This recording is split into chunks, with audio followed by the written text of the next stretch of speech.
this new study is not saying, and I'm not saying with this formula, well, stop earning at X level. What I'm saying is if you don't invest in your emotional wealth, it does not matter what your earnings are.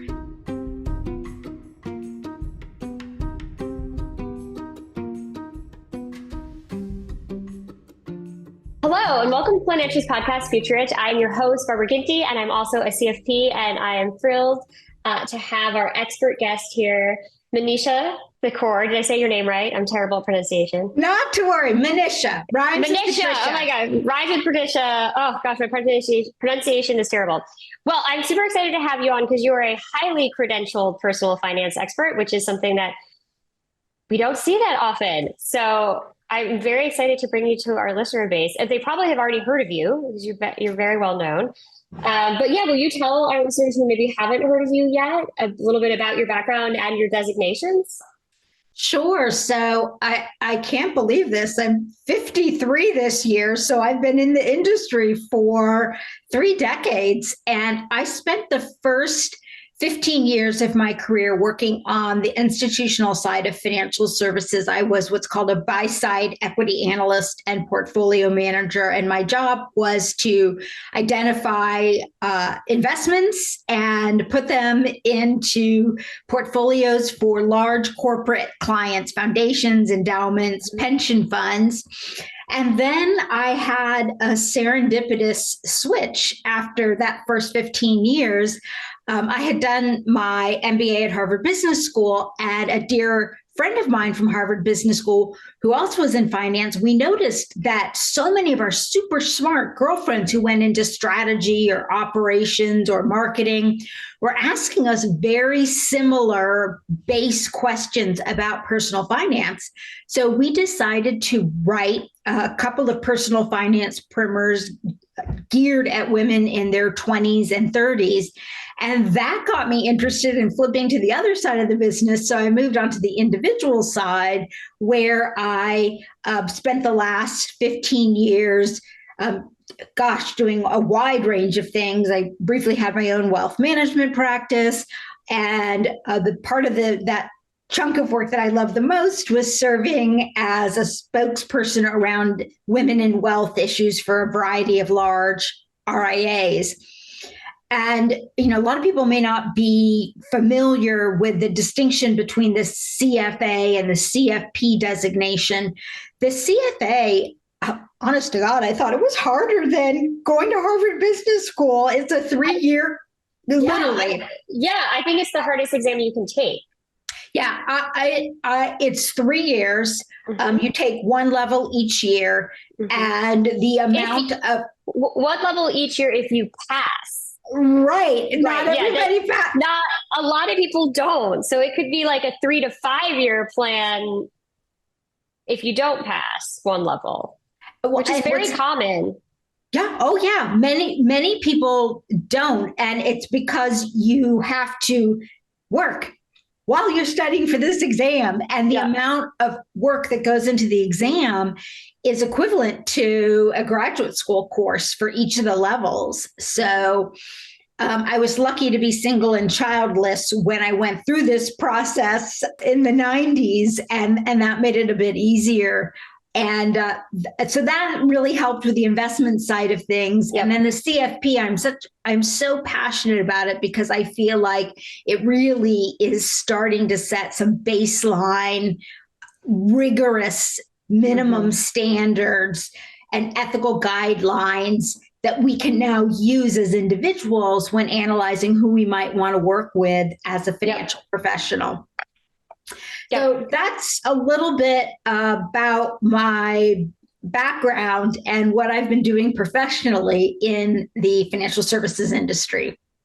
Yeah, that's incredible because I also previously worked on Wall Street. And so when I was deciding if I was going to stay on Wall Street or not stay on Wall Street, it's very common if you're working on Wall Street to sit for a CFA or to consider sitting for the CFA. A lot of your colleagues are studying. The conference rooms are filled on the weekends and at night for people who are studying.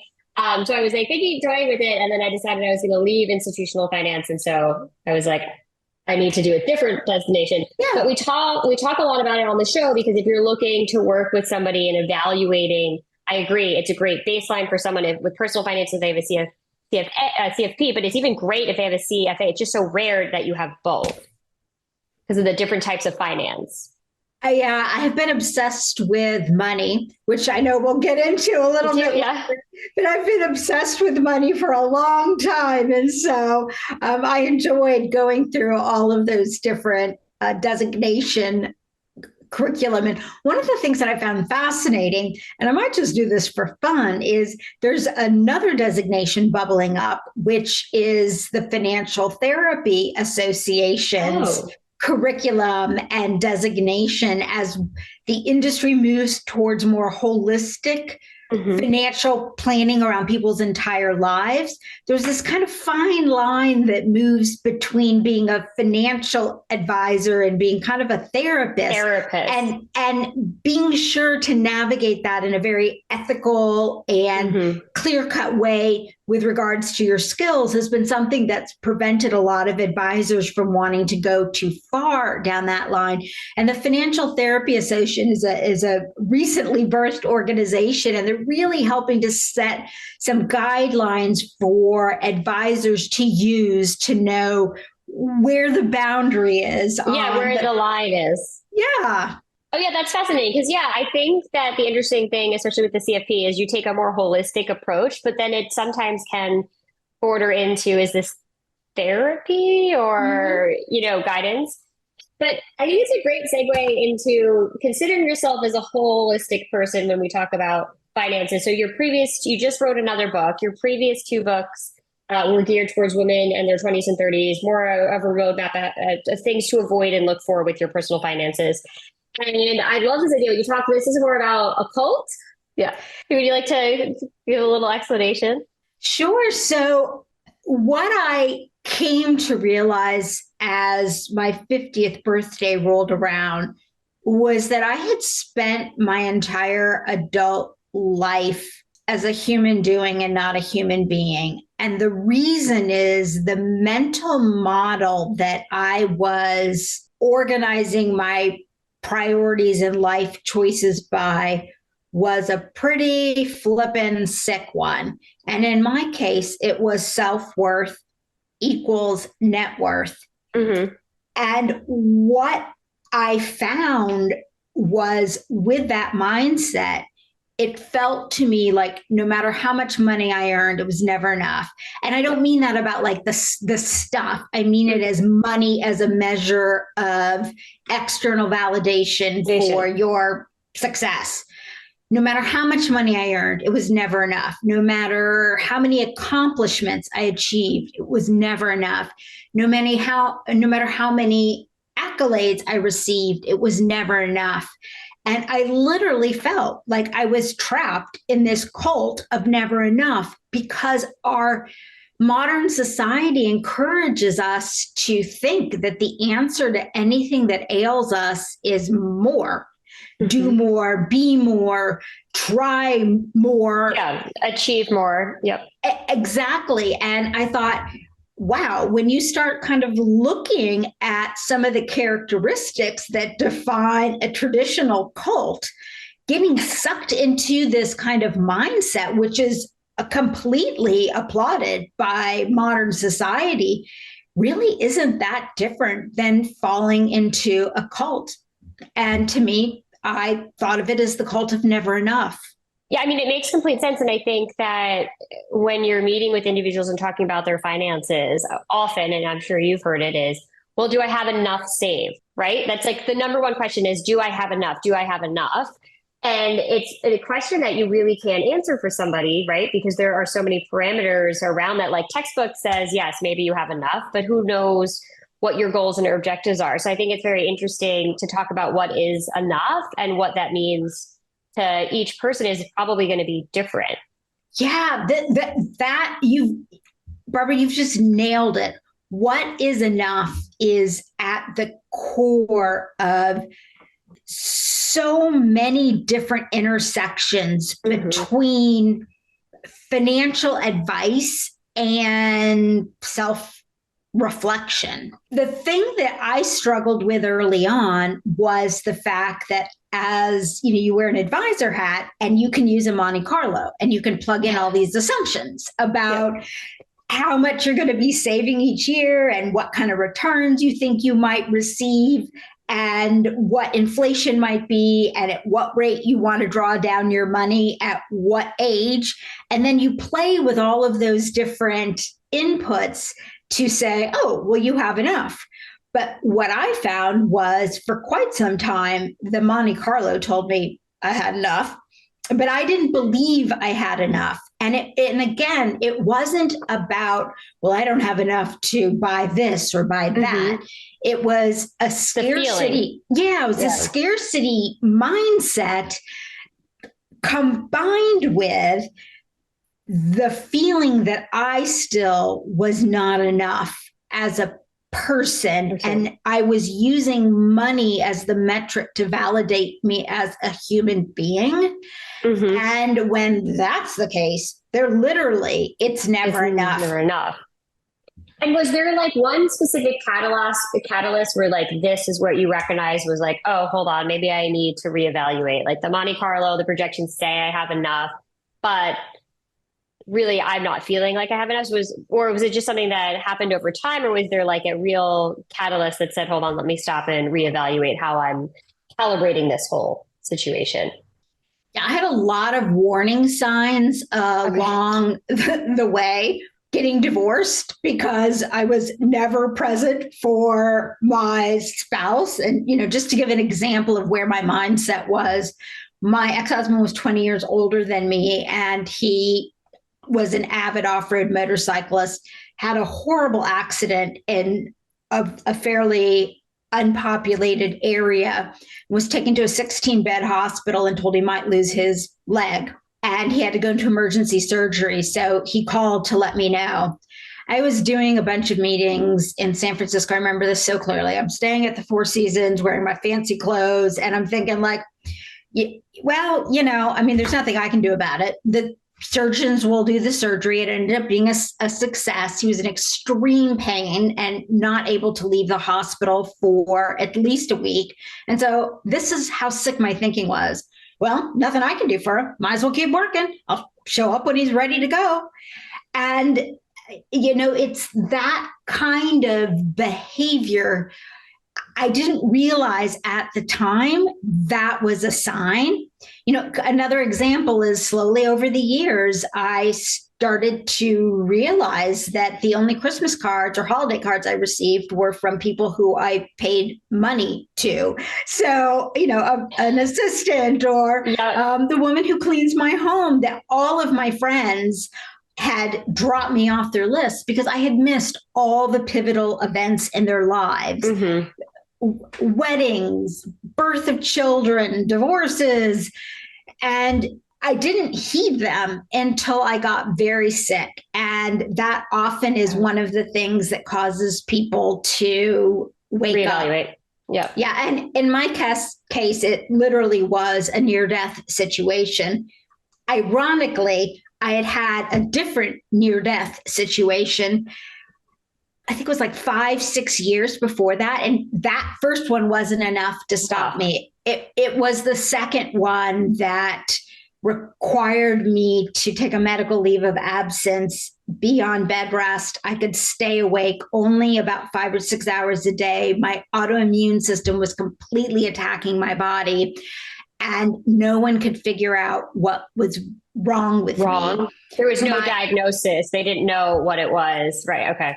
After testing for every kind of tumor, malignancy, and the ultimate hypothesis was that I quite literally was working myself to death, and my autoimmune system was just burnt out and said, we have nothing left to defend you with. So good luck, change your behavior or you're out of here. You're out of here. So and that was my catalyst. Yeah. So stress, because like stress causes a myriad of terrible things on your body. People don't realize, but yeah, it can literally kill you. It is shocking. I mean, one of the things people, you think, stress. all of that cortisol coursing through your body, first of all, doesn't do a whole lot for your adrenal glands. System. In my case, the earlier health issue, I gotten bit on a trip to Laos by an infected mosquito and came down with dengue fever, which normally is something you can, millions of people get it. It's like malaria you can recover from. But I had a cascade of Murphy's Law events that ultimately put me in a situation where there was serious odds of organ failure. And so that had dramatically weakened many of my key organs. And so when you combine that with the fact that stress also elevates your blood sugar levels, which can start cascading into a whole nother level of potential damage to vital organs. Yeah, stress can kill, and we take it too very lightly. Okay, so that's a very big catalyst. So there were some early warning signs, so kind of domino effect, but it didn't really trigger a change for you until, which I was very smacked in the face. Yeah, until there was really no other option. It was like, okay, I'm on bed rest essentially. And so then how did you come up? So you came up with a new calculation of like, which I love because I'm a math Excel person. So it makes sense that there'd be a different calculation, a different formula here. You came up with a new formula of how to kind of measure what is enough. So I don't want to give it all away. We want everyone to read the book, obviously, but so what happened as I was in recovery was I started to think, okay, I'm a reasonably smart human being. This was not how I envisioned my life going when I graduated from Wellesley College in 1992. How did I go so far off track? And I decided the best way to answer that question, because I started my career as a research analyst, was to dive into the research. And what I found was that there are a range of interdisciplinary factors that can lead one to develop a never enough mindset. I won't go into them in excruciating detail here. I do in the book, but the 4 are small T traumas, things that happened to us before age 25, to which we develop a defensive behavior pattern that served us then, but doesn't continue to serve us in our adult years. Cultural norms, societal influences, and even evolutionary biological impetuses. And when you stir all that together, if you end up having issues in those 4 areas or any of those 4 areas to a sufficient enough degree, you can develop a very toxic mindset for how you are thinking about living your life. And as I walked through that, I realized I needed to replace self-worth equals net worth as the operating system in my brain. And the one I came up with was, after my research, was financial health plus emotional wealth equals what I like to call money zen. I define money zen as a state of calm, confidence, and clarity around both your relationship with money, but also the role that you want it to play in your life. And really the key power behind this equation, financial health plus emotional wealth, is it doesn't disregard the need to have a degree of comfort about what you are doing in your financial life. It's not saying money doesn't matter, because if you don't have money, it matters. It does matter. Yeah, absolutely. And especially if you have a health problem, money also matters. Completely. And in a nation with limited social safety nets, with such a wide disparity of income, lack of widespread financial education, financial health matters. Our next partner is AG1, the daily foundational nutrition supplement that supports whole body health. I drink it literally every day. I gave AG1 a try because I was tired of taking so many supplements and wanted a single solution that supports my entire body. I drink AG1 in the morning before making my coffee, and it makes me feel ready to take on my day. It helps me save time and makes my life so much easier because it's just 1 scoop in the morning. If you're looking for a simpler, effective investment for your health, try AG1 and get 5 free AG1 travel packs and a free 1-year supply of vitamin D with your first purchase. Go to drinkag1.com/futurerich. That's drinkag1.com/futurerich. Check it out today. And in fact, there's an interesting study that came out of collaboration between Princeton and Penn.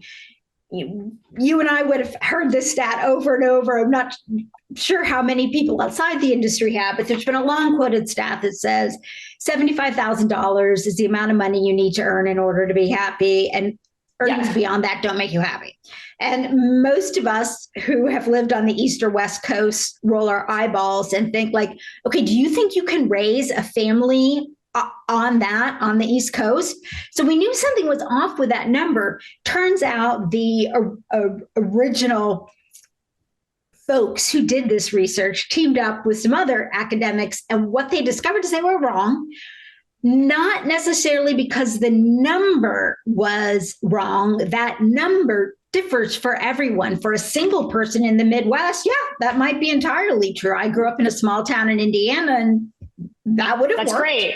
Yep. But what they found was there is a level that varies for each people. But once you have hit that level of earnings and financial health, incremental earnings beyond that level do not increase your life satisfaction unless it's coming on a foundation of broader well-being.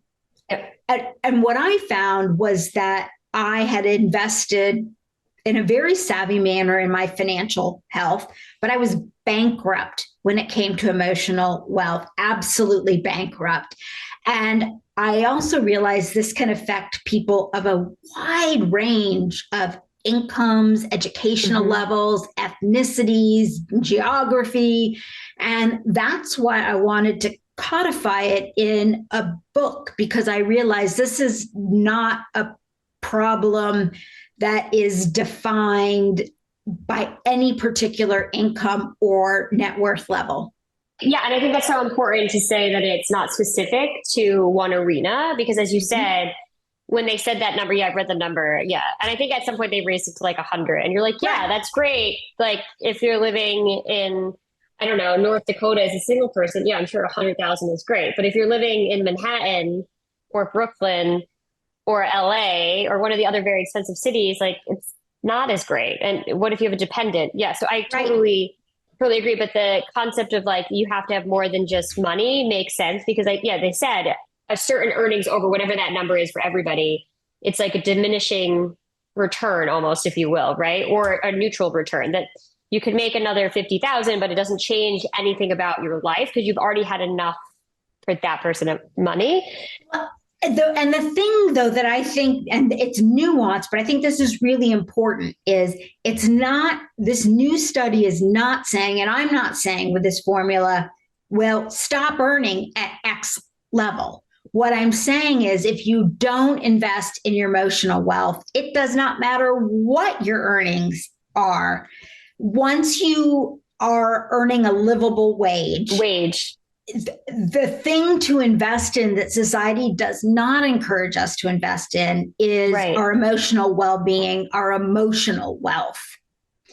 Right. And you say, if you think about it, if we just like did an investment analogy, you're putting all of your money or all of your time and effort just into the investment component, right? Just into the net worth component, earnings component. And if you don't spread it out amongst all the things that make you happy as a person, you end up bankrupt or deficient in those arenas. Right. And you just have the net worth component.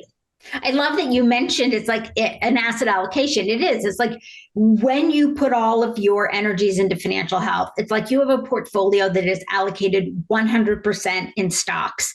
And why do we have bonds and cash? They serve as a buffer for volatile periods. And then also as we get older, they help serve as a risk mitigation tool. Well, that's exactly what having emotional wealth in your life, connections with people outside of yourself and causes outside of yourself and giving outside of yourself. You know, think of it as the bonds and cash in your portfolio that help balance out life's inevitable ups and downs. Yeah, absolutely. And I think it's a really interesting time for you to have experienced this and also then to write the book about it because, as you know, there's a lot of talk around FIRE, right? Financially independent, retire early. And the whole concept of that is to basically fill up those other buckets, right?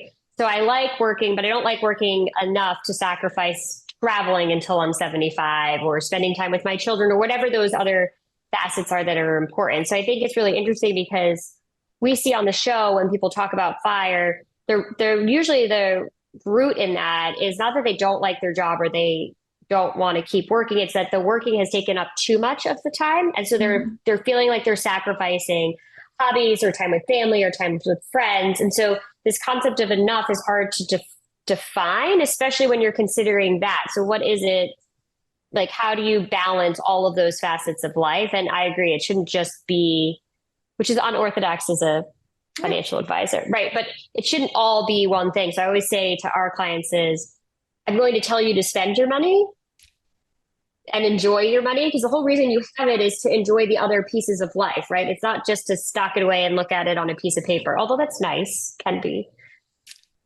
But so I think it's a very relevant time because I think we've seen since COVID where people had all that extra free time where they were able to have dinners at home, right? And invest in hobbies. I just think it's a very interesting time. This is something that had never been talked about, right? So I've been in the industry, I think 17 years in institutional, but no one ever talked about that. Like, oh, make sure you have that. Like, and I don't even want to say balance. I don't love that, but like, make sure you still have time for the other things in life, right? Because if you focus too hard on one thing, just like if you did all one stock, it can be dangerous.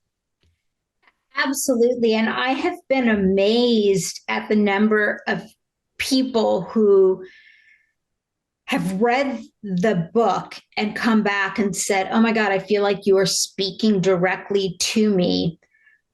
I've also not been surprised that there are a number of people for whom this book is not the right time in their life to hear this message.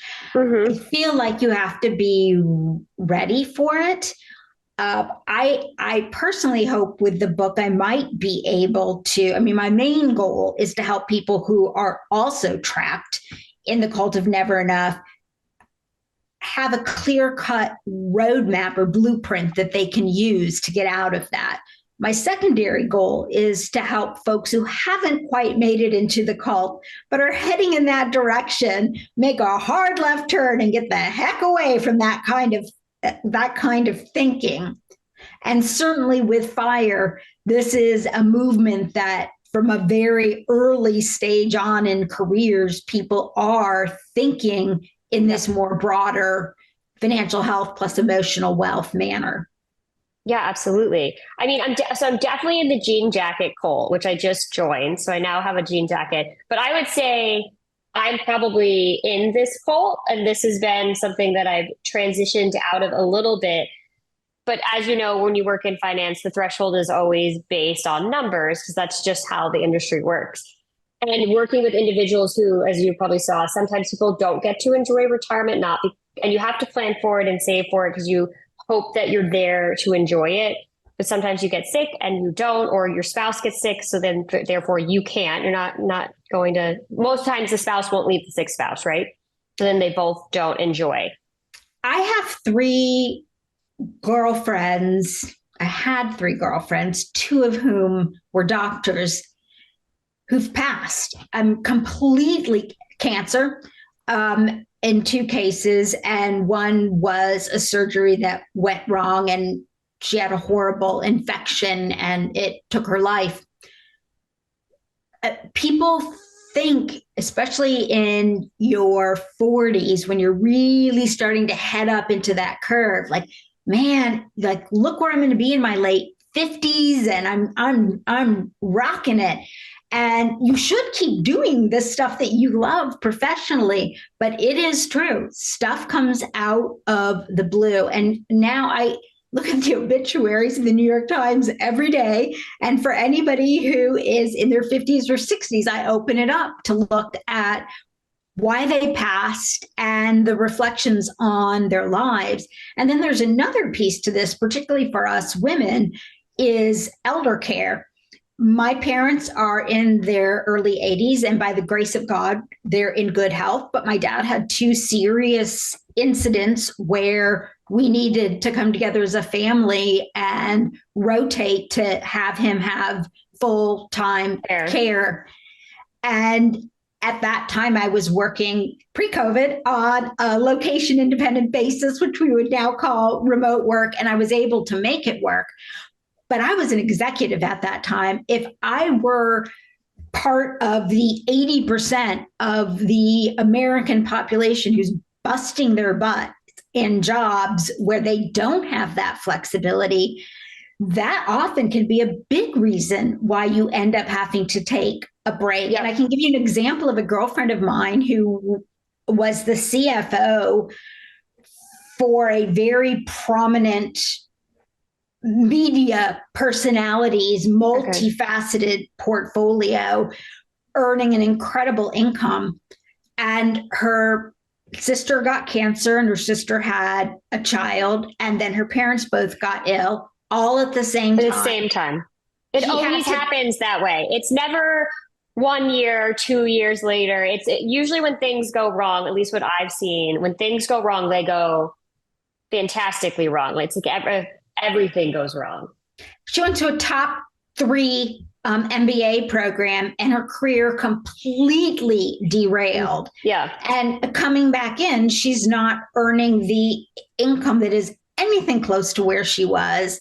And so, the point is you really don't know what's going to happen. Yeah, no, absolutely. I completely agree with you. And when you work with people enough, like you see these sad stories where people don't get to enjoy the money. And I always say it's a balance. You need to save enough. So if you're healthy and having a great time, we're comfortable because you don't want to go back to work at, be a Walmart greeter at 85 because you didn't plan to be around. So you have to plan to be around and be comfortable, I think, but also know that tomorrow is not promised. And you need to also, the money serves a purpose, which is meant for enjoyment. But yeah, I find it particularly fascinating because I've been exploring changes with the business and it's very hard in a meeting to articulate, well, I'd like to work less. Like that doesn't just seem like it goes over very well. Like I'm hoping we can get the staff to a 4-day work week.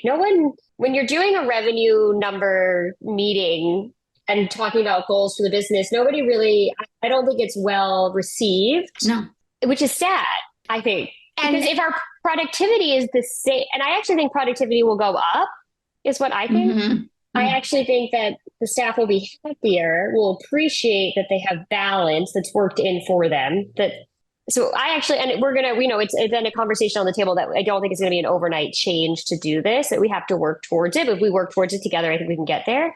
But I've been very hesitant to be like completely, I don't want to say completely transparent, but like I highlight certain things over other things. To me, it's a no-brainer. If I have a working mother for me, she has zero time outside of work. That seems miserable, right? Like if we can get the same work done in 4 days, even if maybe it's like 15 minutes more a day or 30 minutes more a day, but you have a great life and you can see like, oh, I could do this forever because I like my job. It mentally stimulates me. I like my colleagues. I make good money. But then I also have enough time with my family and my friends and my children. To me, it seems like a no-brainer I'm a small business, so I have to look at profitability, right? If I can't be profitable, I can't pay the salary. So obviously math comes into play. But I will say that from this cult of never enough, like even in business meetings, as a business owner, you don't want to be, personally, I don't want to be thrown into like, oh, she's trying to run a lifestyle business. Right. And what's interesting is when you look at other countries that place a different level of emphasis on the role of work in one's identity. Yeah. The Scandinavian countries are a classic example of this. It's not like the countries are falling apart and the businesses are not accomplishing anything. Yeah. There's something to be studied there.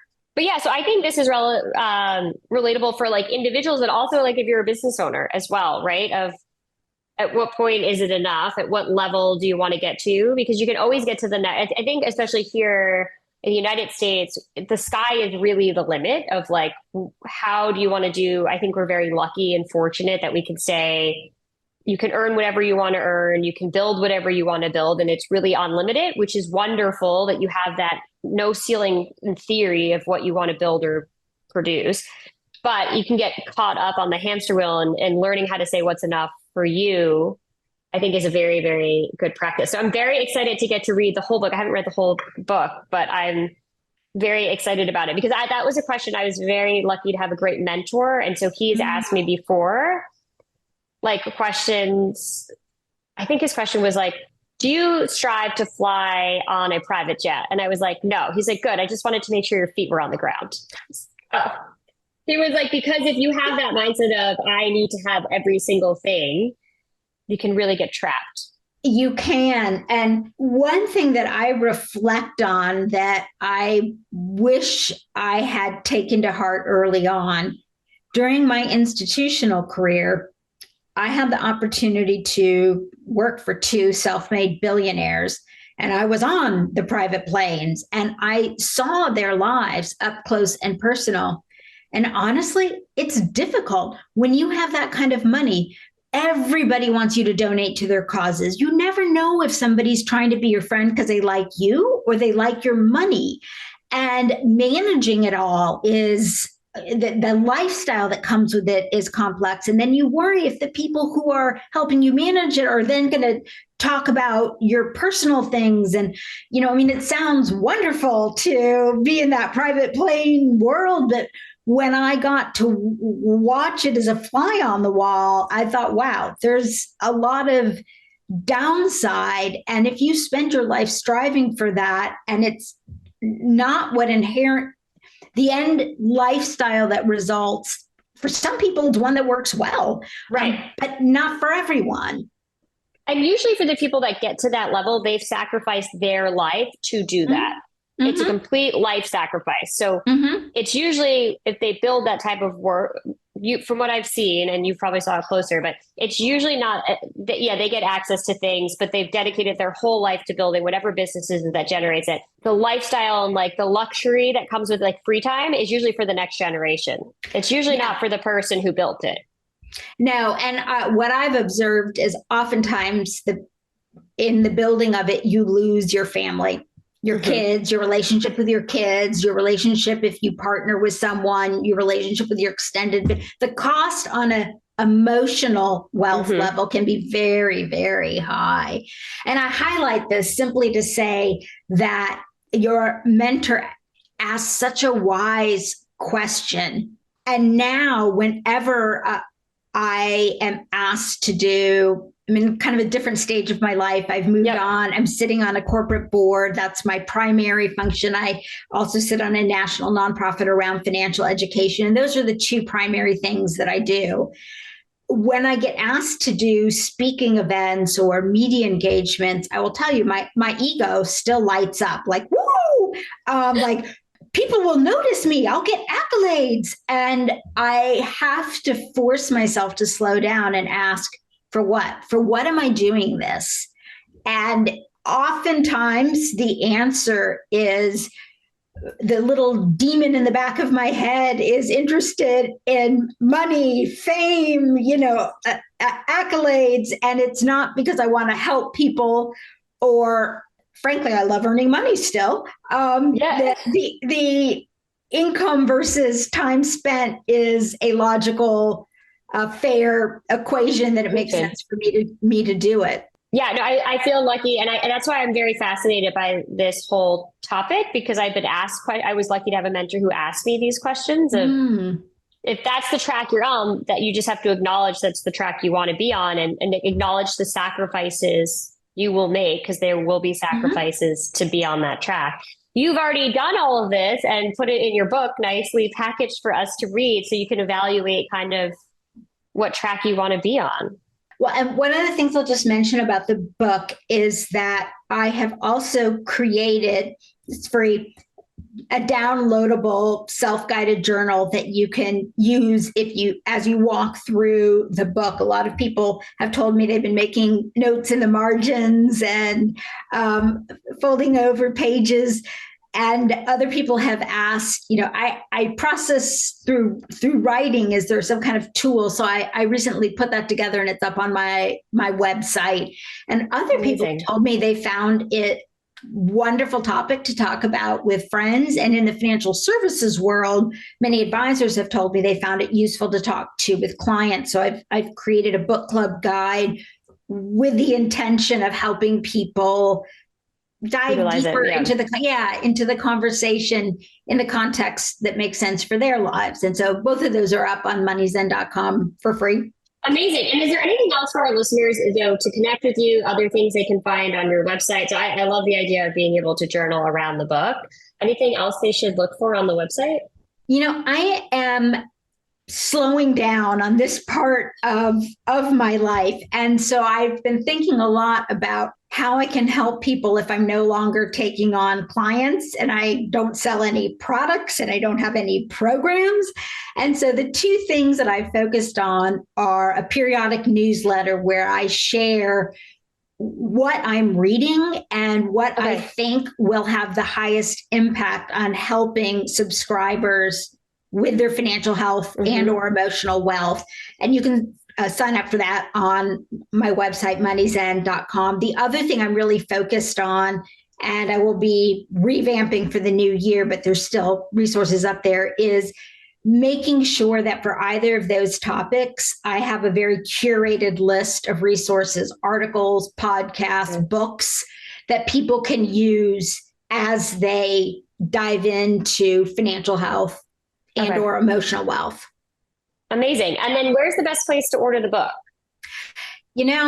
I hate to say this as somebody who loves books, and I literally live right behind Powell's Books in Portland, Oregon, but Amazon is the best place to go get it. Okay, I wanted to ask you because some people don't like to drive to Amazon, so I just wasn't sure. So on my website, I have links to all the indie shops, which I love to support. But for a lot of people, because they're Amazon Prime, shipping is free. Okay, amazing. Okay, so everyone should look for your book then on Amazon, and then they can go to your website, moneyzen.com. The guides around the book, depending on what you're using the book for. Anything else for our listeners? This was so insightful. I just want to encourage people to feel comfortable bringing up these topics with their friends, because one of the biggest themes in my research and writing the book was how many people felt this and felt that they couldn't talk about it. And in talking about it, I observed that so many people found solutions were tailored to them by talking about it with people they trusted in their inner circle. So you're not alone. I think that's the big message I want to leave people. You are not alone. If any of this conversation has resonated with you, you are one of a very large group of people. And the more you talk about it, the more you're going to help other people open up and think about it too. Yeah, I completely agree. I think it's so important to be transparent and to be open and honest, especially not with everybody, but your inner circle, the people that you trust. And you can sometimes, talking it out could help materialize a solution that you maybe hadn't thought of. So, well, this was amazing. I'm so excited to have you on the show. I can't wait to share this with our listeners. And for everyone, we will link all of your information on the show notes. And then you can follow us for your most up-to-date information on Instagram. Barbara, this has been such a fun conversation. Thank you for having me. Yes, thank you so much for coming on.